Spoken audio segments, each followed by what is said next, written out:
Posso falar agora ao Cleuler Barbosa das Neves, que é professor de Direito da Universidade Federal de Goiás.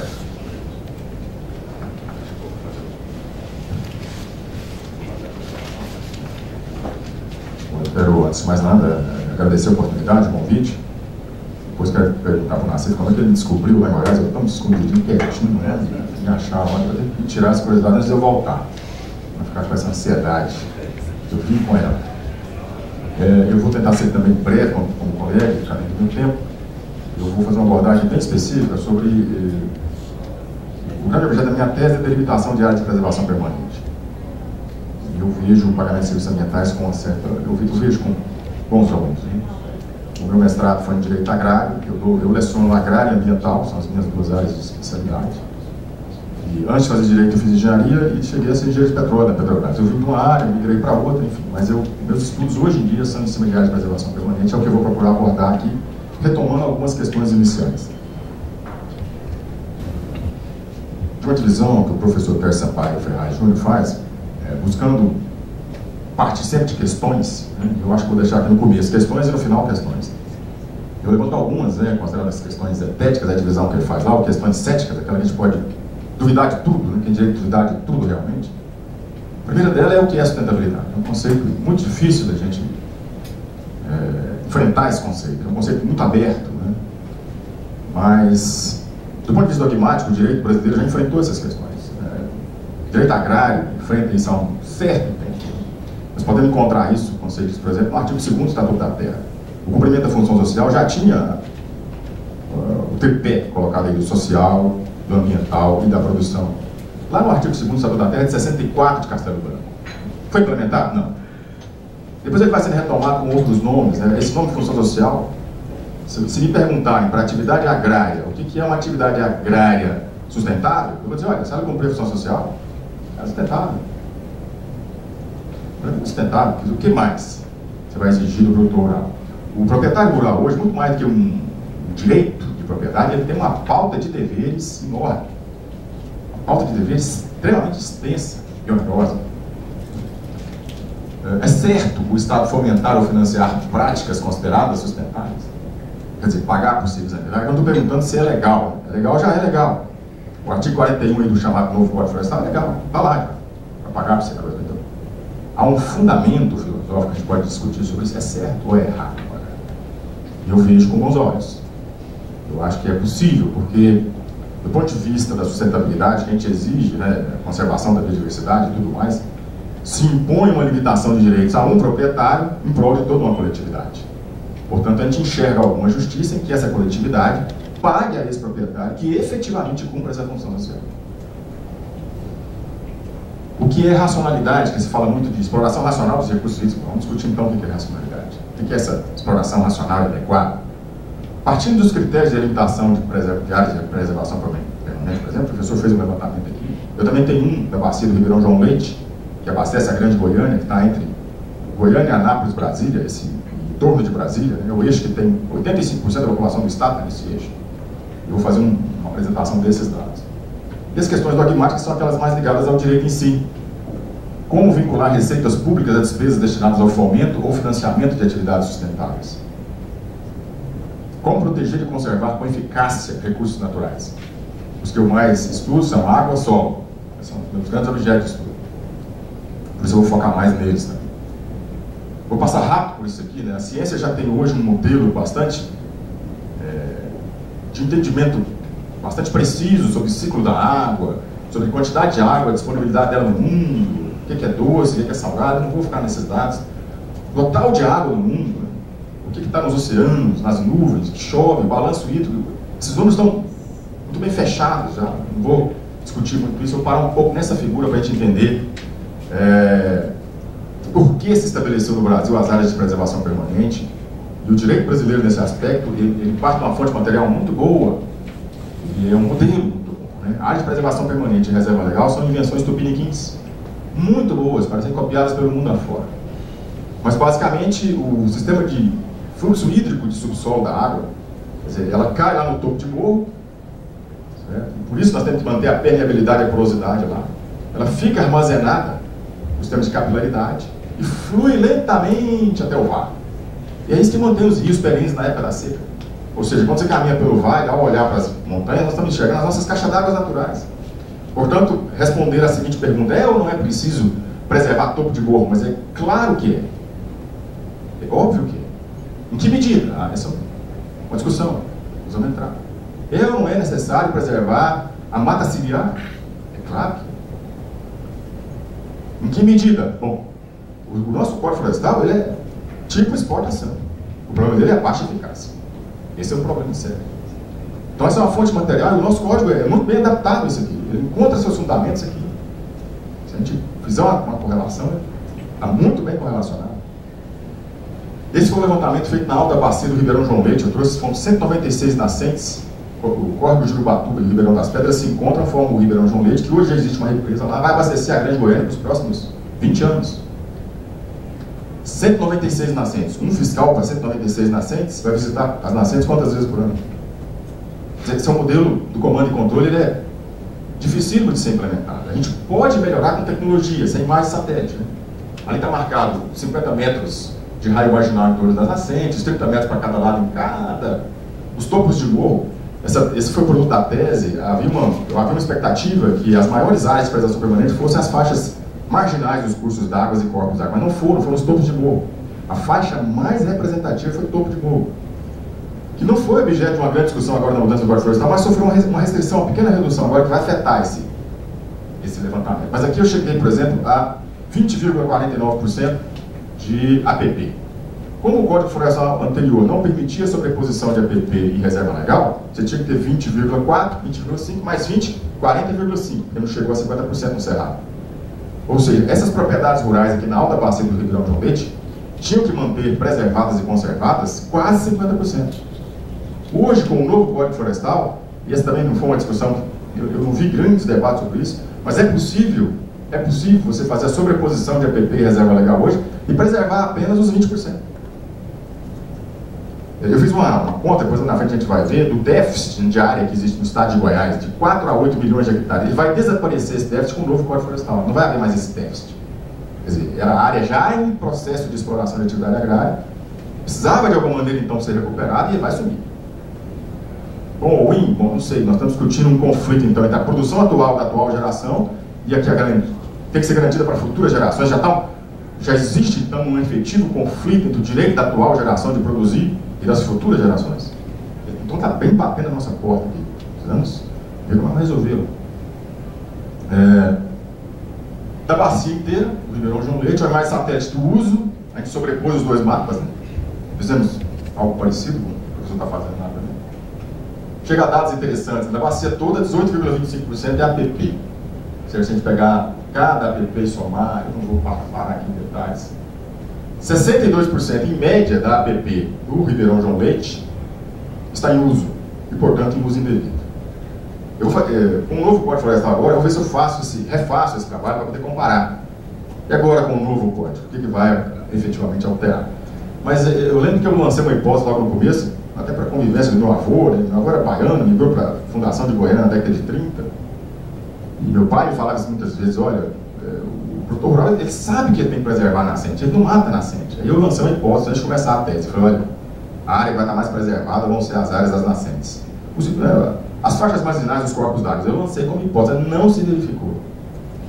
A hipótese não se verificou, olha aqui os percentuais. 90% nas faixas das massas d'água. Se tem uma represa, a turma gosta de ficar na beira da represa. 90% em uso. Nas faixas de drenagem dos corpos d'água, 70%. Nas nascentes, 70%. Eu falei: nossa, mas eu traí o meu sentimento. Eu achei que eu encontraria na bacia do Ribeirão João Leite essas áreas preservadas, mas não encontrei. O sentimento do seu avô. O sentimento do meu avô, passar de pai para filho, né? Eu falei, isso traiu. A minha hipótese não foi verificada, ela foi refutada.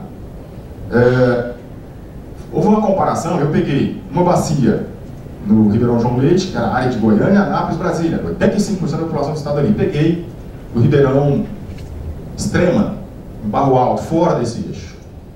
Uma bacia pequenininha, fora desse eixo, para comparar. É uma bacia um pouco mais movimentada, aqui está o mapa de declividade dela. A gente olhando para o mapa de declividade aprende a ver as APPs, né? Depois você trabalha, onde está de vermelho ali é topo de morro, claro é a planície.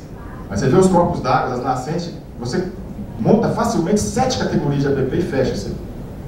Fizemos tudo com imaginamento satélite. É claro que eu tive o apoio de um geógrafo para fazer esse tratamento de mapas para mim. Nascentes, aqui estão todas as apps, de novo a mais significativa, Topo de Morro, e como a bacia aqui é mais movimentada, ela foi ainda mais significativa. Os percentuais, né? Bom, mapa de uso, para depois fazer o cruzamento. Os percentuais, 26,8% seria app, mais 20% da reserva legal, pela sistemática do velho, o revogado do Código Florestal, ele teria que preservar 46,8%, quase 50%. Só se ultrapassasse 50% e com o antigo código permitia a sobreposição de app reserva legal hoje, basta você preservá-los em 6,82%. Em uso, 22,8%. Olha como o uso da app caiu aqui. Próximo de grandes conglomerados urbanos, a pressão antrópica é maior e o uso indevido é maior. Mais afastado de centros, né, conglomerados urbanos, de grandes centros conglomerados, o uso é menor. Mas, de novo, a hipótese do meu avô foi por água abaixo. 58% das faixas de massa d'água em uso, 50% das faixas de drenagem em uso. A turma, mesmo no interior, é o ranchinho na beira d'água, é devastar a beira, as matas ciliares. Mesmo ali, os maiores índices de uso foram verificados nas faixas marginais de corpos d'água. Essas são extrapolações. Eu não consegui fazer esse estudo para o estado de Goiás inteiro, né? Até porque na tese do doutorado eu mesmo que banquei esse estudo, não saiu muito barato. Fiz uma proposta depois para o estado, mas não foi avante, enfim. Mas eu extrapolei os dados de uma bacia e de outra, né? Você não conhecia o Cachoeiro aí? Não, pois é, não tinha contato tão próximo, depois, além do Atlético, me financiava. O Atlético descendo para a segunda divisão, né? Se eu pegasse meio por cento daquela verba do Atlético, eu fazia esse estudo aqui. Olhando a área efetivamente utilizada, né, com atividade agrária, hoje 25,6 milhões de hectares ocupados no estado de Goiás. Se você extrapola os dados das duas bacias, com a sistemática do velho código, a gente chegaria de 5 a 8 milhões de hectares de déficit, quer dizer, de áreas que estavam já em uso e precisariam ser recuperadas. Com o novo código, esse déficit vai zerar. Ele simplesmente vai desaparecer. Há um fato natural que o nosso Código Florestal contempla muito bem e continua contemplando de novo, né? Embora Topo de Morro sofreu uma alteração lá que eu vi que vai reduzir a proteção, o novo conceito passou desapercebido e a área mais significativa, ninguém discutiu. Nós temos que tratar a gravidade, o solo e a água, né? O fluxo de subsuperfície, é esse que garante a perenidade dos rios. Nosso Código Florestal ele é relativamente bom, ele não é cumprido. 70% da APP no João Leite está sob uso. 20 e poucos por cento lá no Ribeirão Extremo. Ele não é cumprido, é diferente. Ele não tem, próximo aos grandes aglomerados urbanos, ele não tem eficácia social. Mas uma questão é, como fazer isso com eficácia? Eu também sou um dos que vejo nas medidas de pagamento de serviço ambiental, vejo com bons olhos. Vejo com bons olhos. Acho que é possível, se você fizer o pagamento de serviço ambiental, por exemplo, proteção de nascente, 196 nascentes na alta bacia do Ribeirão Extremo, você teria 196 fiscais interessados em manter qualidade e quantidade daquela água. Estabelece os critérios de quantidade e qualidade. Pega uma parcela dos recursos e paga o produtor rural para fazer isso. Então, pagar o produtor. Mas ele está cumprindo a obrigação dele exatamente. Sem nenhum problema. Aí nós vamos ter uma mudança. Como a nova lei já permite o pagamento de serviço ambiental, eu acho que aí nós avançamos. Quando eu li a exposição de motivos do Alto Ribeiro, dizendo que não era o momento de discutir pagamento de serviço ambiental, eu fiquei assim, reticente. Depois eu vi que evoluiu um pouco para isso, achei, não, foi uma saída melhor. Embora a gente pudesse ter avançado pontualmente algumas questões, eu achei que o Brasil produz duas leis. No final, eu acho que essa lei, apesar de alguns retrocessos, ainda vejo como uma boa lei. Já é uma lei de exportação. A pergunta fundamental, né? Qual é o modelo de imóvel agrário que nós queremos para o Brasil? Certo? Qual que é o modelo que nós queremos de produção agrária? Quer dizer, se nós queremos colocar realmente um selo verde na nossa produção agrária, é possível colocar ele e tirar disso aí uma vantagem, é perfeitamente possível. Certo? Mas eu vejo que o pagamento de serviços ambientais é um caminho que vai permitir a gente chegar lá com uma certa agilidade. Eu tenho algumas outras questões ainda que eu gostaria de abordar. Na verdade, elas estão ali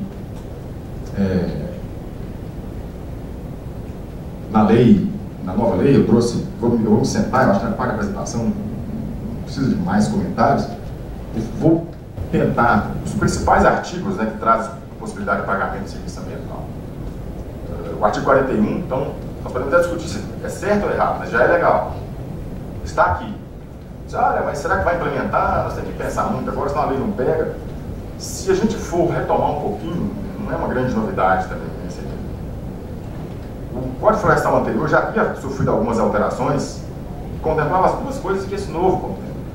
É que a discussão do Alto Rabelo inicial não tinha, mas eles já contemplavam. Então nós tivemos alterações nesses dois códigos aqui, né, que foram feitos pela medida provisória em 2001, que já previa tanto a servidão florestal como o pagamento por uma reserva ambiental qualquer que você tivesse.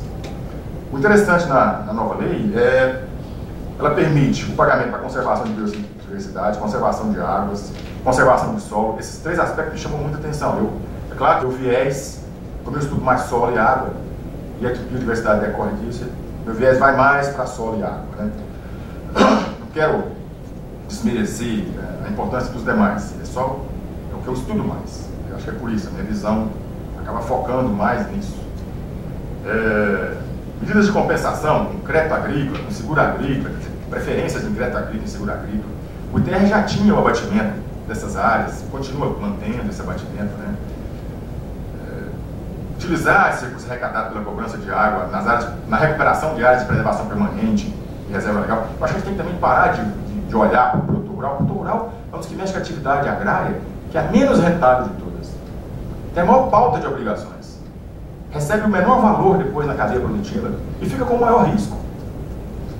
Nossa, nós não vamos pagar para ele fazer isso, mas nós temos que pagar. Eu vejo isso assim, eu acho que é até uma maneira de você estabelecer um pouco de justiça no sistema como um todo. E contar com a adesão de alguém que vai dar eficácia a essas normas sociais. Nossas que são muito boas. Se a gente chegar lá, atingindo eficácia social, certo? Com as nossas normas ambientais, nossa produção vai ser produção selo verde. Ela vai ser produção selo verde, para ser colocada no mercado mundial e o Brasil poder utilizar geopoliticamente.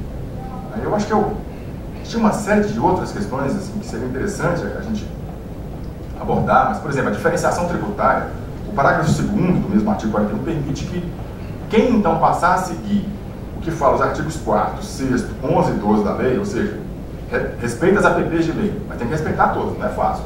Cumprir a função social no Brasil, a estatística mostra que menos de 1% dos imóveis agrários cumprem a função social. Aqui não é cumprir a função, mas é bem próximo, é cumprir a função pelo menos ecológica.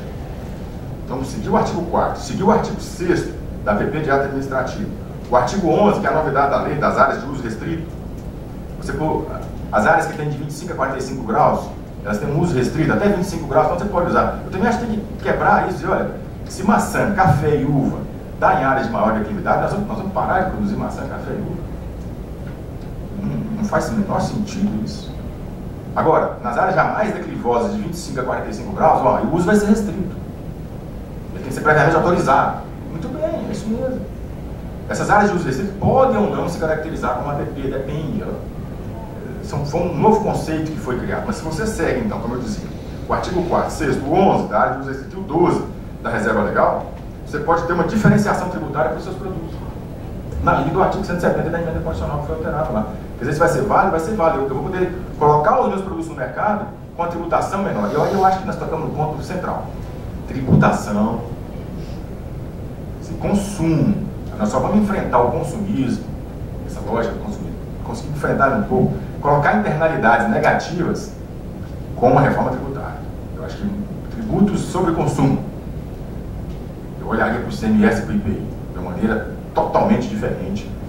Pegar as externalidades negativas. Porque se eu as coloco no tributo, então eu segui todos os artigos aqui, não segui, meu produto vai ter um tributo menor, não vai? Ele vai ser naturalmente comprado pelo consumidor. Pronto. Ah, mas tributo indireto é injustiça fiscal. Com a tecnologia hoje, nós vendemos passagens aí por cartão de crédito, no mundo inteiro. Com a tecnologia que nós temos hoje, é possível, mesmo a tributação indireta, estabelecer restituição. Proteger o economicamente débil. Dá para estabelecer. Não é algo impossível. Eu acho que uma lógica que colocasse os tributos sobre consumo, as externalidades negativas e o pagamento de serviço ambiental pelas externalidades positivas são caminhos para a gente dar eficácia que nos falta à boa legislação tributária ambiental que nós temos. Obrigado.